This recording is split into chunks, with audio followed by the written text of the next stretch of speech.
Hi everyone, I'm Pat Prokop out here in the heavenly backyard garden. There's my big telescope right behind me. I'll be opening that up later tonight with this clear sky. But anyway, last week you probably saw me, hopefully you saw me. If you didn't, there's the video right there, planting tomatoes in this new raised bed. And the mixture that I used for the soil, a lot of organic material that I added into the bed itself, and the tomatoes are already responding very nicely. Seems like they've already doubled in size in just 1 week. Anyway, today I'm going to plant a new potato garden way back there. I'm going to start it from scratch. I'm going to show you how I build a potato patch and how I mix the soil and then plant the actual potato itself. And while I'm at it, a quick review on the broccolini, and the broccoli and the Brussels sprouts. They're getting close. Welcome to Heavenly Backyard Gardening.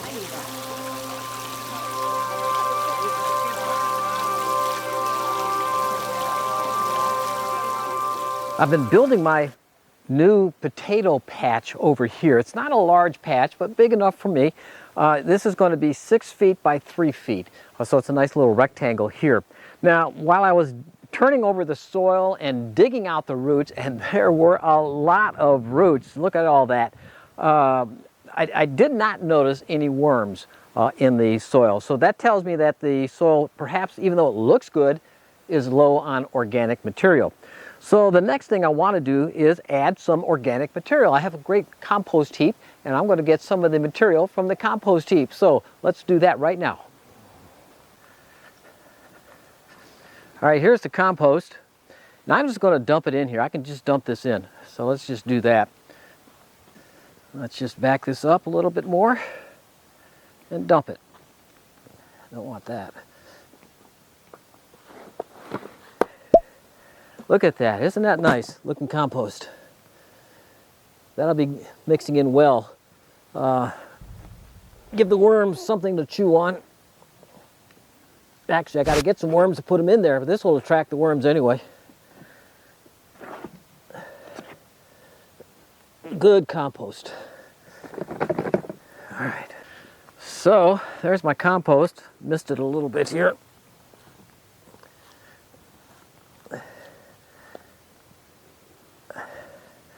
This is part one here of the additions.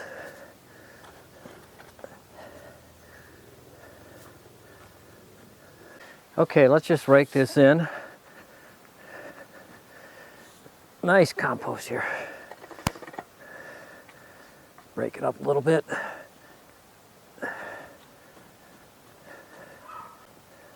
Yeah, it looks like some good compost. I'm gonna have to find me some worms and put them in here. I would assume that this will attract the worms, but if I can find some, I'll put them in. Now, as I mentioned in my last video, planting a garden is like baking a cake or baking anything. You got to get all your ingredients together before you put the system or the cake, whatever you're building or making, before you put it in the oven. You want to put all the ingredients together and then mix it all up. So that's what we're doing right now. We're making the cake, get ready for the potato cake itself. I guess you want to call it that. All right. Now, the ingredients that I use, instead of flour, sugar, and baking soda, I'm going to use chicken manure, fresh composted chicken manure. This is high in nitrogen, and it's organic, obviously. Now, if you have a chicken coop and you have fresh chicken manure, you don't want to use that. You want to make sure it's broken down and composted over several weeks, if not months. But this is already composted down. I bought it in the store. All right. Then the next thing, potatoes are root crops.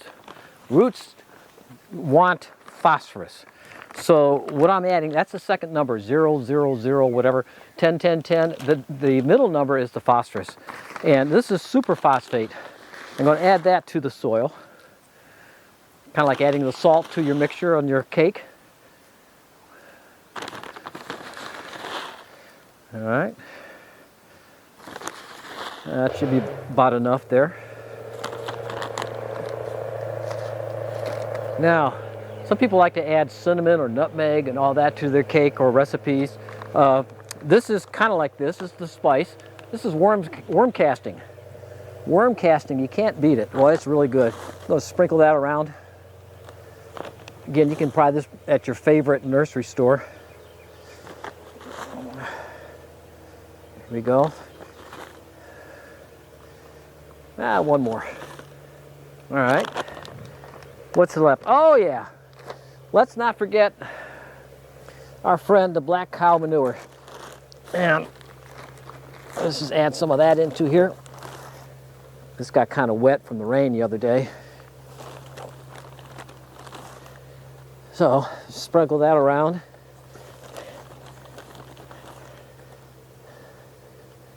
Okay.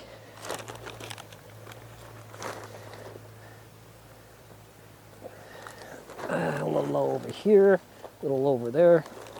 I'm going to mix all this together and eventually. It's like getting your egg beater out. Yeah, it's all wet. All right, there's my cow manure. So, just about everything's ready except I want to do one more step. And that is getting another load of rich composted compost that I mixed with some pine bark, ground up pine bark to add to the soil here. So let's go and get that. All right, this is that fine compost that I bought from Soil 3, and it is really nice. It's called a veggie mix. And I added a little crushed up pine bark to go with it just to help air it out a little bit. It's kind of thick, but this goes in the garden. We had an inch of rain yesterday and some of it got into the bag. And this is all wet and heavy. Again, it's a good exercise. Mixing this all in. I don't have any worms in here yet, but after all this, they'll be jumping to get into this. Looks like I got it pretty well evenly spread. I don't think I have to rake anything here. So there's my batter. If you want to call it that. And just like any good cake mix and all that, you want to make sure it's mixed up nicely. So let's do that. There should not be any roots in here. There better not be any roots. There's some. Look at that. Even though I flushed them out of the roots, there's still some roots in there. We'll just get this going. All right, we're mixing it up nice.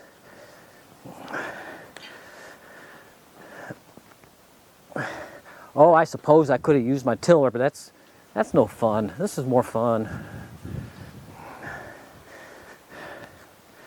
I guess the tiller would be like an egg beater with this analogy I'm using here, metaphors.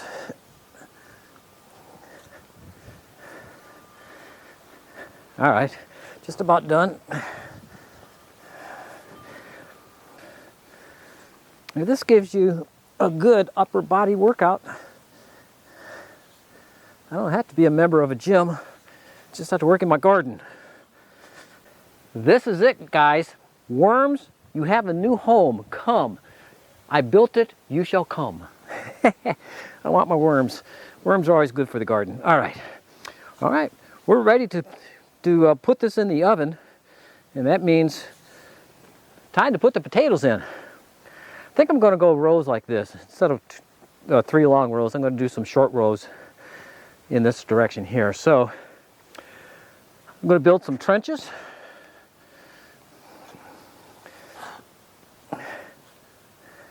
So the next step is to get the potatoes.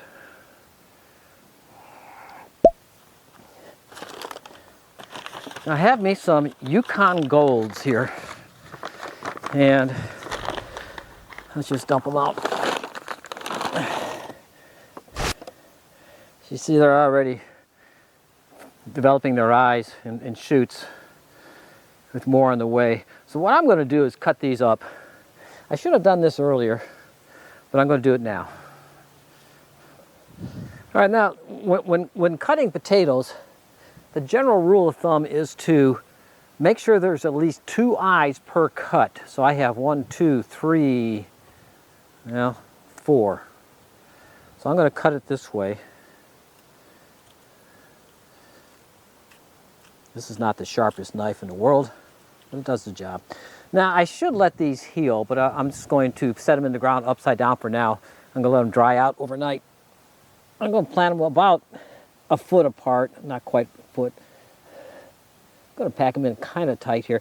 Now, if I had not used the superphosphate, I would have put bone meal in place, but I got the phosphorus in there. Bone meal is phosphorus as well, but actually the bone meal would have been more organic than the superphosphate. But anyway, I got the superphosphate already in here.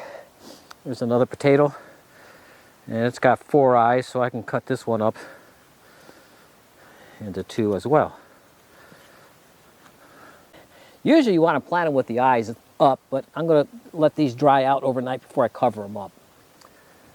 Now I'll finish this up later this afternoon, but I want to go show you the potato patch I started in February. Today is St. Patrick's Day, green, March 17th, but about 5 weeks ago I planted some Pontiac red potatoes. Let's take a look at those. Now over here, these are the potatoes I planted last, I gotta be careful, don't break my microphone here. These are the potatoes I planted last February, around February 10th or so, 5 weeks ago. And they're up now, and they're growing fast. And basically, it was the same type of mixture that I used in this garden that I just built on this video. And they are very healthy. And I had a 100% germination rate. Everybody came up that I planted. So I'm very, very happy about that. And then late October, I was experimenting with a group of potatoes, and they're right over here. So let me take a look at those. Now, these potatoes I planted in late October, and they grew during the warm autumn that we had, but we had a severe cold wave and ice storm in late January, and I lost some of the ones over there. I had them all covered up. These, however, seem to be covered up better, retained more heat under the covers, and they survived, and they're doing very well. I'm hoping to have potatoes in this garden by April 1st. Now the other garden that I just showed you, that should be ready by Mother's Day, and the ones I just planted, the Yukon Gold, probably not until Memorial Day will they be ready. So potatoes, I love my potatoes. While I'm in the area, let's take a quick look at the Brussels sprouts, and there they are. You can see them. They are beginning to develop. Looks like I got about another 2 weeks or less before I'll start harvesting some of these yummy Brussels sprouts. And Brussels sprouts get a bad rap. You get them fresh, they're very, very good. And I am looking forward to this. And next to these, I have my broccoli. Let's go over here. Now I have these under cover to protect them from the butterflies and moths that like to lay their eggs and other pesky insects. So this protects them, so I don't have to use any kind of insecticides. And the front row of broccoli right here, I've been harvesting off that all winter long. I planted these last September, late September, and I started harvesting broccoli right around Christmas time, and they kept shooting up shoots, and those shoots form small broccoli heads, and I still have some, but these broccoli plants are just about finished. But look at this one, it almost formed a brand new crown, a bunch of broccoli there, and then some smaller broccoli there. Now on the other side, on the back row here, besides the one cabbage that got loose, I planted these about the same time I planted my potatoes, the red potatoes, and they're ready to be cut. Look at these nice heads on these broccoli plants over here. And over here, but these are getting crazy. These are my broccolinis. A broccolini is a taller, longer stem type broccoli, and we like the stem, so no broccoli yet, but not far behind. They're coming up, soon to be there.